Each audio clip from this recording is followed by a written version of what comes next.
வணக்கம். பொதிகை செய்திகளுக்காக எழிலன். தலைப்புச் செய்திகள்.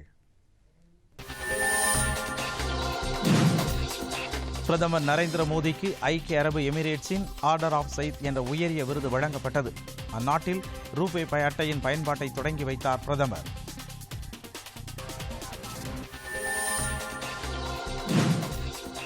அரசியல் ஸ்திரத்தன்மை நிலவுவதால் முதலீட்டுக்கு உகந்த நாடாக திகழ்கிறது இந்தியா.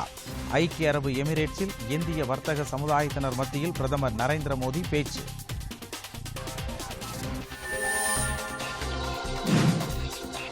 இன்று காலமான முன்னாள் மத்திய அமைச்சர் அருண் ஜேட்லியின் இறுதிச் சடங்குகள் புதுதில்லியில் நாளை நடைபெறுகிறது.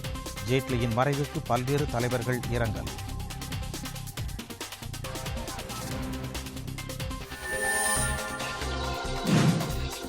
வெள்ளம் பாதித்த 11 மாநிலங்களில் ஆய்வு செய்கிறது மத்திய குழு. ஆய்வுக்கு பின் மத்திய அரசிடம் விரைவான அறிக்கை தாக்கல்.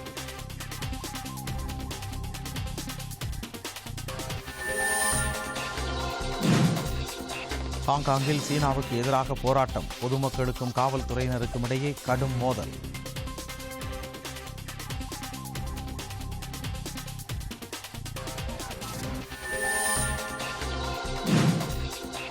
உலக பேட்மிண்டன் சாம்பியன் போட்டி இறுதி ஆட்டத்திற்கு முன்னேறினார் இந்தியாவின் PV சிந்து.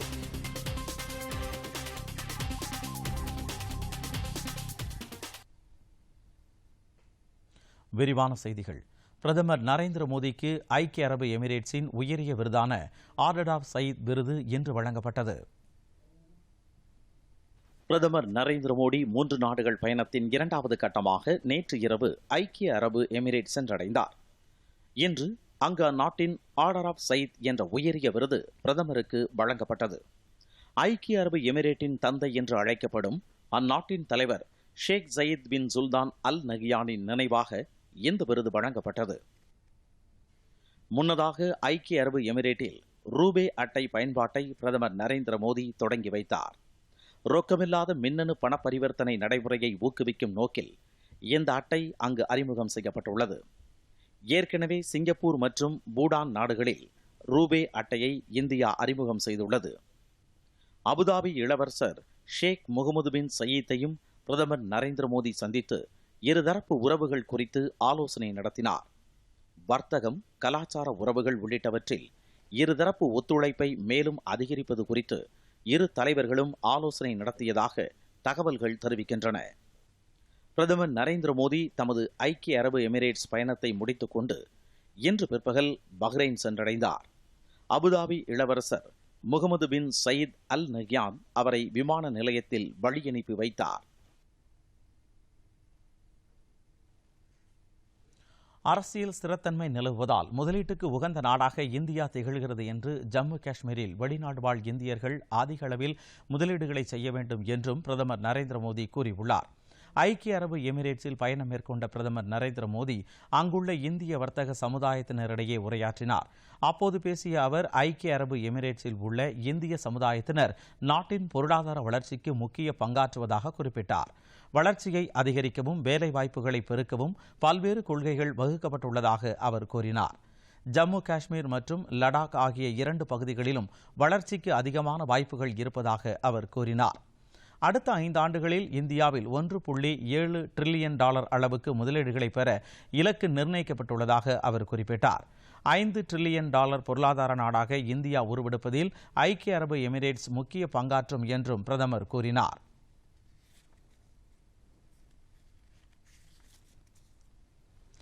உடல்நலக்குறைவால் பாதிக்கப்பட்டு தில்லி எய்ம்ஸ் மருத்துவமனையில் அனுமதிக்கப்பட்டிருந்த முன்னாள் அமைச்சர் அருண் ஜேட்லி இன்று காலமானார். அவருக்கு வயது 66. பிஜேபியின் மூத்த தலைவர்களில் ஒருவராகவும் சிறந்த வழக்கறிஞராகவும் பொருளாதாரம் மற்றும் நிதித்துறையின் வல்லுநராகவும் திகழ்ந்து வந்தார் அருண் ஜேட்லி. பிரதமர் மோடி தலைமையிலான கடந்த பிஜேபி ஆட்சியின் போது நிதியமைச்சராக அருண் ஜேட்லி பதவி வகித்து வந்தார். கடந்த ஓராண்டுக்கு மேலாக அவர் உடல்நலக் குறைவால் அவதிப்பட்டு வந்தார். இதன் காரணமாக அண்மையில் நடைபெற்ற மக்களவைத் தேர்தலில் அருண் ஜேட்லி போட்டியிடவில்லை. கடந்த 9ஆம் தேதி அவருக்கு மீண்டும் உடல்நலக்குறைவு ஏற்பட்டது. சுவாச பிரச்சனை மற்றும் உடல் சோர்வால் பாதிக்கப்பட்ட அவர் உடனடியாக தில்லி எய்ம்ஸ் மருத்துவமனையில் தீவிர சிகிச்சை பிரிவில் அனுமதிக்கப்பட்டார். குடியரசுத் தலைவர் ராம்நாத் கோவிந்த், குடியரசு துணைத் தலைவர் வெங்கையா நாயுடு, பிரதமர் நரேந்திர மோடி மற்றும் மூத்த அமைச்சர்கள் மருத்துவமனைக்கு சென்று அவரது உடல்நிலை குறித்து கேட்டறிந்தனர். அருண்ஜேட்லிக்கு பல்வேறு மருத்துவ நிபுணர்களை கொண்ட குழு தொடர்ந்து சிகிச்சை அளித்து வந்த போதும் அவரது உடல்நிலையில் முன்னேற்றம் ஏற்படாமல் கவலைக்கிடமாகவே இருந்து வந்தது. இந்நிலையில் இன்று பிற்பகல் மணி 12:07 அவர் காலமானதாக எய்ம்ஸ் மருத்துவமனை அறிவித்தது. 1952 ஆண்டு டிசம்பர் 28 புதுதில்லியில் பிறந்த அருண்ஜேட்லி புதுதில்லி ஸ்ரீராம் கல்லூரியில் பிகாம் பட்டமும் பின்னர் தில்லி பல்கலைக்கழகத்தில் இளநிலையில் சட்டக் கல்வியில் பட்டமும் பெற்றார். 1974 ஆண்டு அகில பாரதிய வித்யார்த்தி பரிஷத் அமைப்பின் தில்லி பல்கலைக்கழக மாணவர் பிரிவு தலைவராக அவர் இருந்தார். நாட்டில் அவசர நிலை பிரகடனப்படுத்தப்பட்ட போது 19 மாதங்கள் சிறை தண்டனை அனுபவித்தார். 1980 ஆண்டு தில்லி பிஜேபி செயலாளராக நியமிக்கப்பட்டார். 1999 ஆண்டு அடல் பிகாரி வாஜ்பேயி அரசின் தகவல் ஒலிபரப்புத்துறை இணை அமைச்சராக அருண்ஜேட்லி பதவி வகித்தார். 2000 ஆண்டில் அவர் கேபினட் அமைச்சராக பொறுப்பேற்றார். சட்டம் மற்றும் கம்பெனி விவகாரங்கள் துறை பொறுப்பை அவர் அப்போது வகித்தார். 2009 ஆண்டு மாநிலங்களவை பிஜேபி தலைவராகவும் அவர் தேர்வு செய்யப்பட்டார். கடந்த 2014 ஆண்டு பிரதமர் நரேந்திர மோடி தலைமையிலான அமைச்சரவையில் நிதித்துறை பொறுப்பை அவர் வகித்தார். அருண்ஜேட்லிக்கு மனைவியும் 2 மகள்களும் உள்ளனர்.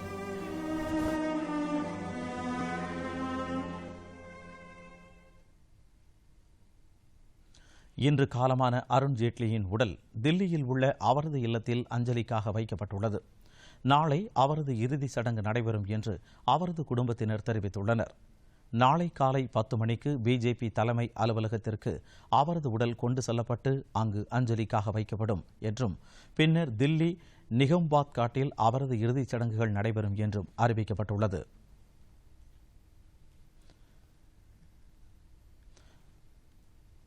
இதனிடையே குடியரசுத் தலைவர் ராம்நாத் கோவிந்த் அருண்ஜேட்லியின் இல்லத்திற்கு நேரில் சென்று அவரது உடலுக்கு அஞ்சலி செலுத்தினார்.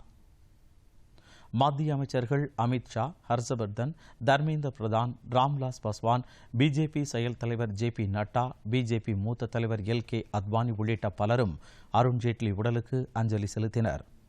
பிரதமர் நரேந்திர மோடியின் சார்பில் பாதுகாப்புத்துறை அமைச்சர் ராஜ்நாத் சிங் ஜேட்லியின் உடலுக்கு மலர் வளையம் வைத்து அஞ்சலி செலுத்தினார். முன்னாள் மத்திய அமைச்சர் அருண்ஜேட்லி மறைவிற்கு பல்வேறு தலைவர்கள் இரங்கல் தெரிவித்து வருகின்றனர். குடியரசுத் தலைவர் ராம்நாத் கோவிந்த் வெளியிட்டுள்ள இரங்கல் செய்தியில் பொறுப்புடனும் தனித்திறமையுடனும் தமது பணிகளை அருண்ஜேட்லி நிறைவேற்றியதாக கூறியுள்ளார். தமது வாழ்நாளின் பெரும் பகுதியை பொது வாழ்க்கைக்காக அர்ப்பணித்தவர் அருண்ஜேட்லி என்றும் குடியரசுத் தலைவர் புகழாரம் சூட்டியுள்ளார். குடியரசு துணைத் தலைவர் வெங்கையா நாயுடு தமது இரங்கல் செய்தியில் நாட்டை முன்னேற்ற பாதையில் அழைத்துச் செல்ல அருண்ஜேட்லி முக்கிய பங்கு வகித்ததாக தெரிவித்துள்ளார். பிரதமர் நரேந்திர மோடி வெளியிட்டுள்ள இரங்கல் செய்தியில் பல ஆண்டுகள் தமக்கு சிறந்த நண்பராக அருண்ஜேட்லி விளங்கினார் என்றும் அவரது இழப்பு பேரிழப்பு என்றும் தெரிவித்துள்ளார். அருண்ஜேட்லி பொது வாழ்க்கையில் ஆற்றிய பங்களிப்புக்காக அவர் என்றென்றும் நாட்டு மக்களால் நினைவு கூறப்படுவார் என்றும் சிறந்த நாடாளுமன்றவாதியாக அவர் திகழ்ந்தார் எனவும் காங்கிரஸ் தலைவர் சோனியா காந்தி தமது இரங்கல் செய்தியில் கூறியுள்ளார். உச்சநீதிமன்றத்தின் தலைமை நீதிபதி ரஞ்சன் கோகாய் வெளியிட்டுள்ள இரங்கல் செய்தி குறிப்பில் சிறந்த வழக்கறிஞர் மற்றும் உயர்ந்த தலைவரை நாடு இழந்துவிட்டது என்று குறிப்பிட்டுள்ளார். தமிழக ஆளுநர் பன்வாரிலால் புரோஹித் வெளியிட்டுள்ள இரங்கல் செய்தியில் நிர்வாகத்திறன் வாய்ந்த அனுபவமிக்க ஒரு தலைவரை நாடு இழந்துவிட்டது என்று கூறியுள்ளார். தமிழக பிஜேபி தலைவர் தமிழிசை சவுந்தரராஜன் வெளியிட்டுள்ள இரங்கல் செய்தியில் அருண்ஜேட்லியின் மறைவு கட்சிக்கும் ஆட்சிக்கும் மிகப்பெரிய இழப்பு என்றும் மக்களுக்காக சேவை செய்வதே அவருக்கு செலுத்தும் அஞ்சலியாக அமையும் என்றும் தெரிவித்துள்ளார். காங்கிரஸ் மூத்த தலைவர்கள் அகமது பட்டேல், ரன்தீப் சுர்ஜேவாலா, கபில் சிபல், சசி தரூர், அசோக் கெலாட் உள்ளிட்டோரும் ஜேட்லியின் மறைவுக்கு இரங்கல் தெரிவித்துள்ளனர். உலகின் 3வது மிகப்பெரிய பொருளாதார நாடு என்ற நிலையை நோக்கி இந்தியா முன்னேறி வருகிறது என்று குடியரசு துணைத் தலைவர் வெங்கையா நாயுடு கூறியுள்ளார். சென்னையில் இன்று நடைபெற்ற தனியார் கல்வி நிறுவன தின விழாவில் குடியரசு துணைத் தலைவர் எம் வெங்கையா நாயுடு பங்கேற்று உரையாற்றினார். அப்போது பேசிய அவர், இந்தியாவில் கல்வி முறையில் மேலும் அதிக கவனம் செலுத்தப்பட்டு அதில் மாற்றங்கள் செய்யப்பட வேண்டியது அவசியம் என்றார். புதிய கல்விக் கொள்கை வரைவு அறிக்கையில் கூறப்பட்டுள்ள அம்சங்கள் முன்னேற்றத்திற்கு வழிவகுக்கும் என்று அவர் கூறினார். 5ஆம் வகுப்பு வரை தாய்மொழியிலேயே கல்வி கற்பிக்கப்பட வேண்டியது அவசியம் என்றும் குடியரசு துணைத் தலைவர் வலியுறுத்தினார். தொழில் நிறுவனங்கள் இளைஞர்களுக்கு திறன் பயிற்சி அளித்து அவர்களை முன்னேற்ற வேண்டும் என்று அவர் கேட்டுக் கொண்டார்.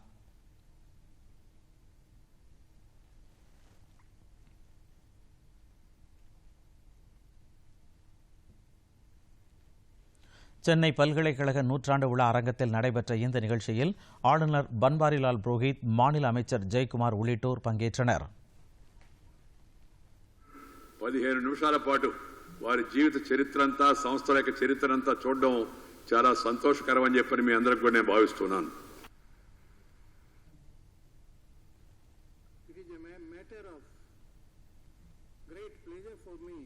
ஜம்மு காஷ்மீருக்கு சிறப்பு அந்தஸ்து வழங்கும் 370வது சட்டப்பிரிவு ரத்து செய்யப்பட்டதன் மூலம் அந்த பகுதி இந்தியாவுடன் முழுமையாக இணைக்கப்பட்டுள்ளது என உள்துறை அமைச்சர் அமித் ஷா கூறியுள்ளார்.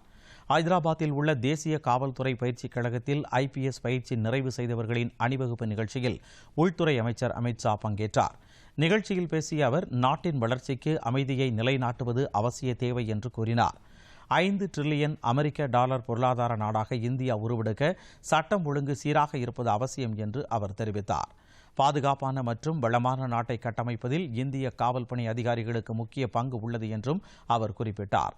பல்வேறு சமஸ்தானங்கள் ஒருங்கிணைக்கப்பட்ட நிலையில் ஏதோ ஒன்று குறைவதாக அனைவரும் உணர்ந்ததாகவும், காஷ்மீருக்கான சிறப்பு அந்தஸ்து ரத்து செய்யப்பட்டதன் மூலம் அந்த குறை நீக்கப்பட்டுள்ளது என்றும் அவர் கூறினார். தீவிரவாதம், போதைப்பொருள் கடத்தல், இணையதள குற்றங்கள் உள்ளிட்ட பல சவால்களை நாடு சந்திப்பதாக அமைச்சர் தெரிவித்தார். இவற்றை ஒடுக்குவதே தேசத்தின் வளர்ச்சிக்கு வழிகோலும் என்று அவர் குறிப்பிட்டார். சர்ச்சைக்குரிய பொது பிரச்சினைகளை அணுகும்போது அதிக கவனத்துடனும் பொறுப்புணர்வுடனும் செயல்பட வேண்டும் என்று காவல்துறை அதிகாரிகளை அவர் கேட்டுக் கொண்டார்.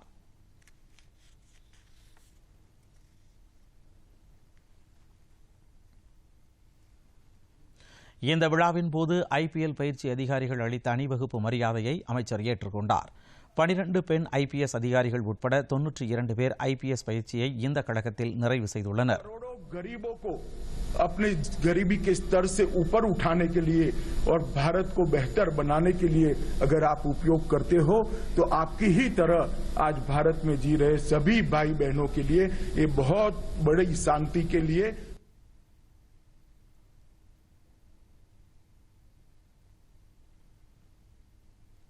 கோவை மாவட்டம் ஆணைக்கட்டியில் அமைந்துள்ள சலீம் அலி பறவைகள் மற்றும் இயற்கை வரலாற்று மையத்தின் 27வது ஆண்டு கூட்டத்தை மத்திய சுற்றுச்சூழல் மற்றும் வனத்துறை அமைச்சர் பிரகாஷ் ஜவடேகர் இன்று தொடங்கி வைத்தார்.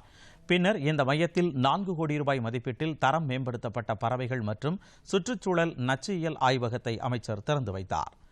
நாட்டின் பல்வேறு மாநிலங்களைச் சேர்ந்த பறவையியல் மற்றும் சுற்றுச்சூழல் வல்லுநர்கள், வனத்துறை அதிகாரிகள் உள்ளிட்டோர் பங்கேற்கும் இந்த நிகழ்ச்சியில் பல்வேறு விஷயங்கள் குறித்து விவாதிக்கப்படுகிறது. நாட்டிலேயே பறவைகள் குறித்து ஆராய்ச்சி மேற்கொள்ளும் மத்திய அரசின் ஒரே மையம் இது என்பது குறிப்பிடத்தக்கது. இந்த நிகழ்ச்சிக்கு பின் செய்தியாளர்களிடம் பேசிய பிரகாஷ் ஜவடேகர், வனப்பகுதிகளில் நீர் மற்றும் விலங்குகளுக்கான உணவுகள் குறித்த மேலாண்மையை முறையாக மேற்கொள்ள வேண்டும் என்று மாநில அரசுகளை மத்திய அரசு கேட்டுக் கொண்டுள்ளதாக தெரிவித்தார். இதன் மூலம் விலங்குகளுக்கும் மனிதர்களுக்கும் இடையேயான மோதல் தவிர்க்கப்படும் என்று அவர் கூறினார். பறவைகள் பாதுகாப்பு நடவடிக்கைகள் வெற்றிகரமாக மேற்கொள்ளப்பட்டுள்ளதாகவும் அவர் குறிப்பிட்டார்.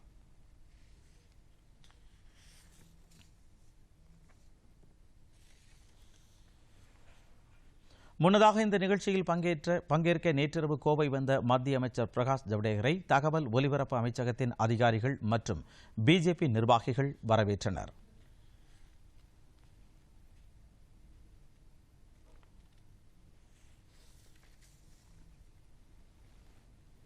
ஜம்மு காஷ்மீரின் ஸ்ரீநகருக்கு செல்ல முயன்ற ராகுல் காந்தி உள்ளிட்ட 11 எதிர்க்கட்சி தலைவர்கள் திருப்பி அனுப்பப்பட்டனர்.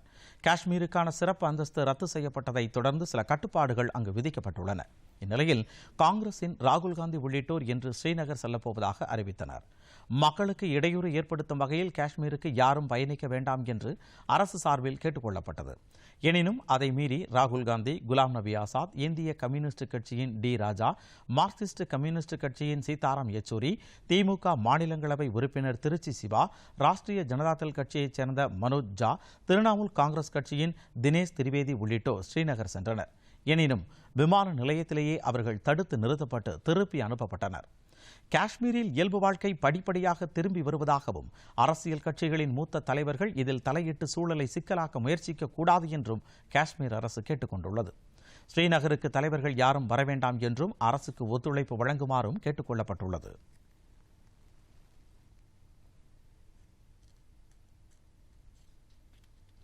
அண்மையில் பெய்த கனமழையால் வெள்ளத்தில் சிக்கி பாதிக்கப்பட்ட 11 மாநிலங்களுக்கு மத்திய குழு நேரில் சென்று ஆய்வு செய்ய உள்ளது. மத்திய உள்துறையின் இணைச் செயலாளர் பிரகாஷ் தலைமையிலான இந்த குழுவில் பல்வேறு அமைச்சகங்களின் பிரதிநிதிகள் இடம்பெறுவார்கள் என்று உள்துறை அமைச்சகம் வெளியிட்டுள்ள அறிக்கையில் தெரிவிக்கப்பட்டுள்ளது. இன்று கர்நாடகா சென்றுள்ள இந்த குழு அடுத்தடுத்து அசாம், மேகாலயா, திரிபுரா, பீகார், உத்தரகாண்ட், இமாச்சல பிரதேசம், குஜராத், ராஜஸ்தான், மகாராஷ்டிரா, கேரளா ஆகிய மாநிலங்களுக்கும் சென்று ஆய்வு செய்ய உள்ளது. வேளாண் துறை, நிதித்துறை, சாலை போக்குவரத்து, ஊரக வளர்ச்சி, நீர் வளர்ச்சித்துறை ஆகிய துறைகளின் பிரதிநிதிகள் இந்த குழுவில் இடம்பெற்றிருப்பார்கள் என்றும் இந்த குழு ஆய்வுக்கு பின் மத்திய அரசிடம் அறிக்கை தாக்கல் செய்யும் என்றும் அறிவிக்கப்பட்டுள்ளது.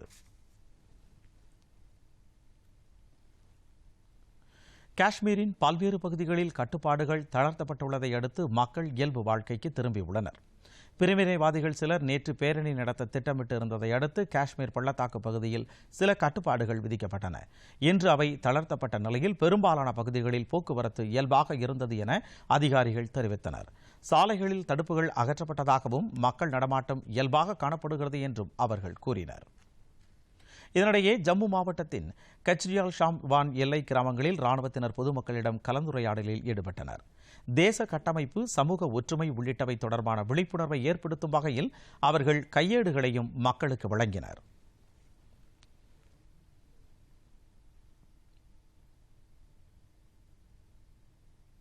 இனி வருவது விரைவு செய்திகள்.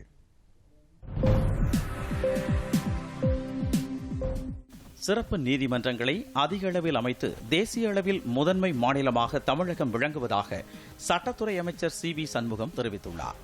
நாமக்கல்லில் புதிய அரசு சட்டக்கல்லூரி திறப்பு விழாவில் பேசிய அவர், பாலியல் வழக்குகளை விசாரிக்க இந்தியாவில் முதலாக தனி நீதிமன்றம் தமிழகத்தில்தான் அமைக்கப்பட்டது என்று குறிப்பிட்டார். இந்த விழாவில் மின்துறை அமைச்சர் தங்கமணி பேசும்போது, சட்டக்கல்லூரியை தொடர்ந்து விரைவில் நாமக்கல்லில் மருத்துவக் கல்லூரியும் தொடங்க நடவடிக்கை எடுக்கப்படும் என்றார். பின்னர் பேசிய சமூக நலத்துறை அமைச்சர் சரோஜா, நுண்ணூட்டச்சத்து, ஊட்டச்சத்து குறைபாடு இல்லாத மாநிலமாக தமிழகம் சிறப்பாக செயல்பட்டு வருவதாக தெரிவித்தார். நீர் மேலாண்மை திட்டங்களுக்கு அரசு முன்னுரிமை அளித்து செயல்பட்டு வருவதாக மாநில உயர்கல்வித்துறை அமைச்சர் கே.பி. அன்பழகன் தெரிவித்துள்ளார். தருமபுரி மாவட்டம் காரிமங்கலம் பகுதியில் தமிழக முதலமைச்சரின் மக்கள் குறைதீர் திட்டத்தின் கீழ் நடைபெற்ற சிறப்பு முகாமை இன்று பார்வையிட்ட அமைச்சர் பின்னர் செய்தியாளர்களிடம் பேசினார். அப்போது அவர் தருமபுரி மாவட்டத்தில் ஒரே நாளில் மட்டும் 4000த்திற்கும் மேற்பட்ட மனுக்கள் பெறப்பட்டுள்ளதாகவும் இந்த மனுக்கள் மீது 30 நாட்களுக்குள் தீர்வு காணப்படும் என்றும் தெரிவித்தார். மேலும் மக்களின் கோரிக்கையை ஏற்று வீட்டுமனை பட்டாக்கள் வழங்கப்பட்டு வருவதாகவும் அமைச்சர் கூறினார்.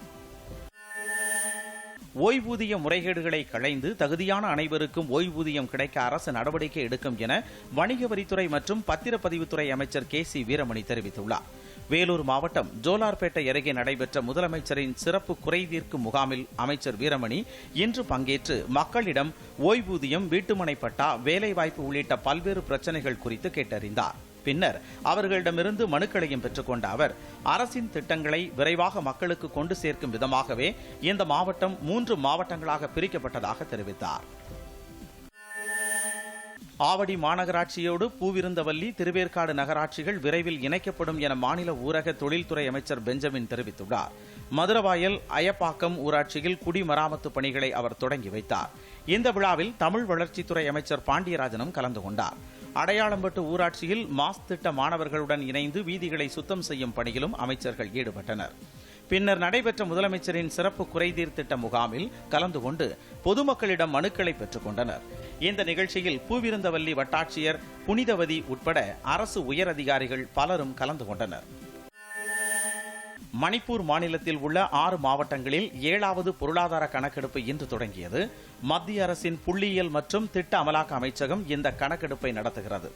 மாநில மக்களின் சமூக பொருளாதார மேம்பாட்டு திட்டங்களை முன்னெடுக்கும் விதமாக இந்த கணக்கெடுப்பு நடத்தப்படுவதாக அமைச்சகம் தெரிவித்துள்ளது.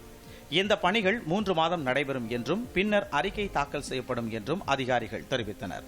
மேலும் இந்த கணக்கெடுப்பு குறித்து பொதுமக்கள் அச்சமடைய தேவையில்லை என்றும் அவர்கள் தெரிவித்தனர்.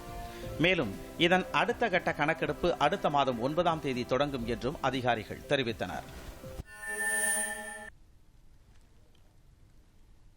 வேளாண் விளைபொருட்களை ஆன்லைன் மூலம் விற்பனை செய்ய ஏற்பாடு செய்து கொடுக்கும் மத்திய அரசின் ஈ-நாம் என்ற திட்டத்தின் மூலம் மதுரை மாவட்டத்தில் ஏராளமான விவசாயிகள் பயனடைந்து வருகின்றனர்.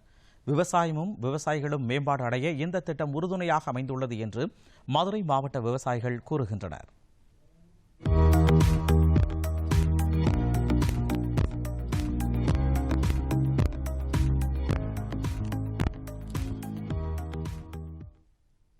உழுவார் உலகத்தார்க்கு ஆணி அக்தாற்றாது எழுவாரை எல்லாம் பொறுத்து என்கிறார் வள்ளுவர். வேளாண் தொழிலை செய்து மற்றவர்களுக்கு உணவளித்து பிற தொழில் செய்யும் அனைவரையும் அவர்கள் தாங்குவதால் விவசாயிகள் உலகத்திற்கு அச்சாணி போன்றவர்கள் என்கிறது திருக்குறள். மற்ற தொழில்களை செய்வோர் தங்களது உற்பத்தி பொருட்களுக்கு தாங்களே விலை நிர்ணயம் செய்யும் சூழலில் விவசாயிகள் தங்களது விளைபொருட்களுக்கு உரிய விலையை பெற முடியாத நிலை இருந்து வந்தது. இந்நிலையை மாற்றி விவசாயிகளுக்கு நியாயமான விலை கிடைக்கக்கூடிய வகையில் மின்னணு தேசிய வேளாண் சந்தை இணையதள திட்டத்தை மத்திய அரசு 2016ஆம் ஆண்டு தொடங்கியது. இதன் மூலம் விவசாயிகள் தங்கள் விளைபொருட்களை தேசிய அளவிலான சந்தையில் நல்ல விலைக்கு விற்பனை செய்ய முடிகிறது. மதுரை மாவட்டத்தில் மாட்டுத்தாவணி நெல் வணிக வளாக ஒழுங்குமுறை விற்பனை கூடத்தில் ஈ-நாம் எனும் இந்த சந்தை அமைக்கப்பட்டு சிறப்பாக செயல்பட்டு வருகிறது. இதன் மூலம் பல ஒழுங்குமுறை விற்பனை கூடங்கள் ஒருங்கிணைக்கப்படுவதால் தரத்திற்கு ஏற்ப விளைபொருட்களுக்கு குறைந்தபட்ச விலை கிடைப்பதாக கூறுகிறார் மதுரை விற்பனை குழுவின் செயலாளர் வி. மெர்ஹீப் ஜெயராணி. வேளாண் விற்பனை குழுவின் மூலமாக 6 இடங்களில் ஒழுங்குமுறை விற்பனை கூடங்கள் செயல்பட்டு வருகின்றது. அதில் மதுரை மாட்டுத்தாவணியில் அமைந்துள்ள ஒழுங்குமுறை விற்பனை கூடம் இந்த ஈ-நாம் திட்டத்தின் மூலமாக மிகச்சிறந்த ஒரு ஒழுங்குமுறை விற்பனை கூடமாக செயல்பட்டு வருகிறது. ஒரு 59 பரிவர்த்தனைகள் மூலமாக விவசாயிகளுடைய வங்கி கணக்கில் 1,12 லட்சம் ரூபாய் இதுவரை வரவு வைக்கப்பட்டுள்ளது. விவசாயத்தினுடைய உற்பத்தியை 2 மடங்கு பெருக்கி 3 மடங்கு லாபம் பெறும் வகையில் மதுரை மாவட்டத்தினுடைய விவசாயிகள் அனைவரும் பங்கு பெற்று வருகின்றனர். இந்த சந்தை தங்களுக்கு ஒரு வரப்பிரசாதம் எனவும் கூடுதல் விலை கிடைப்பதாகவும் கூறுகின்றனர் ஐயங்கோட்டையைச் சேர்ந்த ஹரிஹரசாமி மற்றும் குலமங்கலத்தைச் சேர்ந்த மலைச்சாமி. விவசாயத்தில் அதிக லாபம் இருக்குது. சில பேர் நட்டம் சொல்கிறாங்க. முதல்ல 1300 ரூபாய் கேட்டாங்க வியாபாரி. இன்றைக்கி 2 நாள் காய போட்டு தூத்தி எங்கள் வாடிப்பட்டி ஸ்டூடெண்டில் வச்சுருக்க ஸ்டாக்கு. அதனால் இன்றைக்கி 1900 கேட்குறாங்க. எங்களுக்கு தேவைப்பட்ட நேரம் போட்டுக்கலாம்னு வச்சுருக்கோம். அதிக லாபம் கிடைக்கிது. நான் இந்த ஒழுங்குமுறை கொள்முதல் இங்கே அணுகுனேன். மாட்டுத்தாவணியில் இங்கே அணுகுனேன். அவங்க என் சாமியில் கொண்டு வான்னு சொன்னாங்க. நான் கொண்டு வந்து காமிச்சேன். காமிச்சோன்னே ஒரு மில்லுக்கு ஃபோன் மூலியமாக கேட்டு சொன்னாங்க 1450 ரூபான்னு, மூட்டைக்கு 150 ரூபா, 260 ரூபா மணிக்கே கிடைச்சது. நியாயமான எடையும் கிடைச்சது. இந்த மாதிரி எல்லா விவசாயிகளும் கொஞ்சம் ஒழுங்குமுறையை அணுகுனா கொஞ்சம் இன்னும் நல்லா இருக்கும், இன்னும் நல்லா பண்ணலாம். இந்த சந்தை மூலம் விற்பனை செய்யப்படும் பொருட்களுக்கு 48 மணி நேரத்திற்குள்ளாக அதற்கான பணம் வங்கிகளில் நேரடியாக வரவு வைக்கப்படுவதாக மகிழ்ச்சியுடன் கூறுகிறார் சூலமங்கலத்தைச் சேர்ந்த ராமசுப்பிரமணி. வியாபாரிகள் உடனே பணம் கொடுக்க மாட்டாங்க. 1 மாதம் 2 மாதம் அந்த மாதிரி டைம் எடுப்பாங்க. இங்கே 48 மணி நேரத்தில் பணம் கிடச்சிருது. அப்படின்னும் போது அடுத்து விவசாயம் பண்ணுறதுக்கு விவசாயிகளுக்கு அது பேருதவியாக இருக்குது. இத்திட்டம் உண்மையிலேயே விவசாயிகளின் வாழ்வாதாரத்தை காக்க வகை செய்துள்ளது என்று உறுதியாக கூறுகின்றனர் விவசாயிகள். பொதிகை செய்திகளுக்காக எஸ். ரகுராஜா, மதுரை.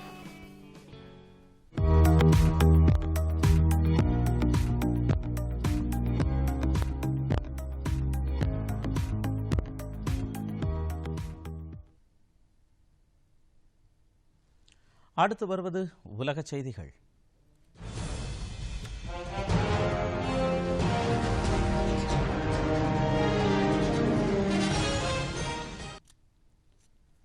ஹாங்காங்கில் சீனாவிற்கு எதிரான போராட்டம் இன்று நடைபெற்றது. போராட்டத்தில் ஈடுபட்டவர்களை அந்நாட்டு காவல்துறையினர் தடுப்புகளை அமைத்து நிறுத்த முயன்றனர். ஆனால் அவர்கள் மீது போராட்டக்காரர்கள் கற்களை வீசியும் மூங்கில் கொம்புகளை எரிந்தும் வன்முறையில் ஈடுபட்டனர். இதையடுத்து அவர்கள் மீது ஹாங்காங் காவல்துறையினர் கண்ணீர் புகையுண்டுகளை வீசி கூட்டத்தை கலைத்தனர். அத்துடன் ரப்பர் புல்லட்டுகளை உபயோகித்தும் போராட்டக்காரர்களை அடக்க முயன்றனர். இதையடுத்து அப்பகுதி வன்முறை களமாக காட்சியளித்தது. ஆனால் அமைதியான முறையில் தாங்கள் நடத்திய போராட்டத்தை காவல்துறையினர் வேண்டுமென்றே கலைத்ததாக போராட்டத்தில் ஈடுபட்டவர்கள் குற்றம் சாட்டினர்.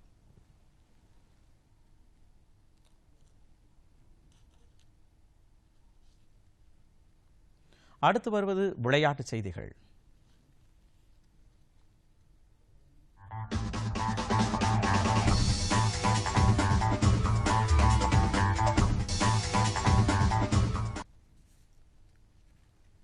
உலக பேட்மிண்டன் சாம்பியன்ஷிப் போட்டியின் இறுதி ஆட்டத்திற்கு இந்திய வீராங்கனை PV சிந்து முன்னேறியுள்ளார்.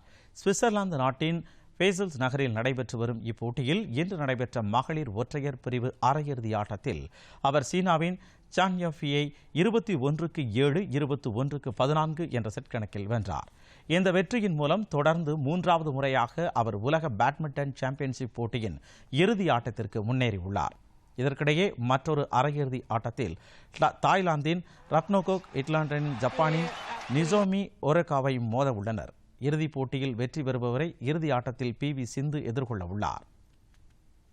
ஆடவர் ஒற்றையர் பிரிவு அரையிறுதியில் இந்தியாவின் சாய் பிரணீத் ஜப்பானின் மொமோட்டோவிடம் 21-13, 21-8 என்ற நேர் செட் கணக்கில் தோல்வியடைந்தார். ஆண்டிகுவாவில் நடைபெறும் இந்தியாவுக்கு எதிரான முதலாவது டெஸ்ட் கிரிக்கெட் போட்டியில் முதல் இன்னிங்ஸில் 8 விக்கெட் இழப்பிற்கு 189 ரன்கள் என்ற நேற்றைய ஸ்கோருடன் 3ஆம் நாளான இன்று வெஸ்ட் இண்டீஸ் அணி தொடர்ந்து ஆடவுள்ளது. அந்த அணியின் கம்மின்ஸ், ஜேசன் ஹோல்டர் ஆகியோர் களத்தில் உள்ளனர். இது இந்திய அணியின் முதல் இன்னிங்ஸ் ஸ்கோரை விட 108 ரன்கள் குறைவாகும். முன்னதாக இந்திய அணி தனது முதல் இன்னிங்ஸில் 297 ரன்களுக்கு ஆட்டமிழந்தது. ரஹானே 81 ரன்களுக்கும் ரவீந்திர ஜடேஜா 58 ரன்களும் சேர்த்தனர். இந்திய நேரப்படி இன்றிரவு 7 மணிக்கு ஆட்டம் தொடங்குகிறது.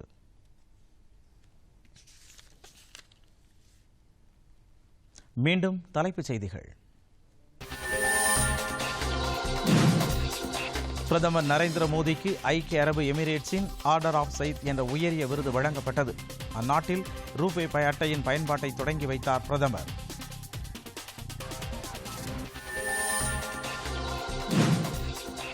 அரசியல் ஸ்திரத்தன்மை நிலவுவதால் முதலீட்டுக்கு உகந்த நாடாக திகழ்கிறது இந்தியா. ஐக்கிய அரபு எமிரேட்ஸில் இந்திய வர்த்தக சமுதாயத்தினர் மத்தியில் பிரதமர் நரேந்திர மோடி பேச்சு.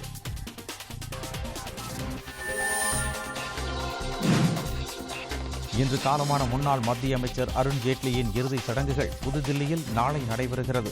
ஜேட்லியின் மறைவுக்கு பல்வேறு தலைவர்கள் இரங்கல்.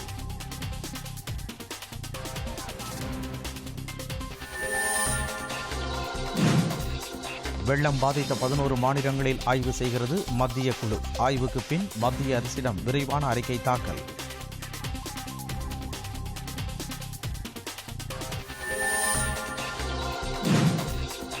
ஹாங்காங்கில் சீனாவுக்கு எதிராக போராட்டம். பொதுமக்களுக்கும் காவல்துறையினருக்கும் இடையே கடும் மோதல்.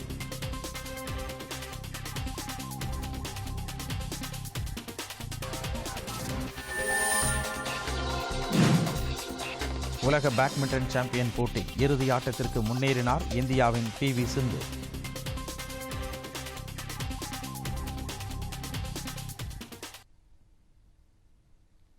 பொதிகை செய்திகளை யூடியூபில் தமிழ் நியூஸ் தூர்தர்ஷன் என்ற சேனலிலும், ட்விட்டரில் Tamil news Doordarshan @DD news Chennai என்ற பக்கத்திலும் காணலாம். இத்துடன் இந்த செய்திகள் நிறைவடைந்தன. மீண்டும் செய்திகள் இரவு 8 மணிக்கு. வணக்கம்.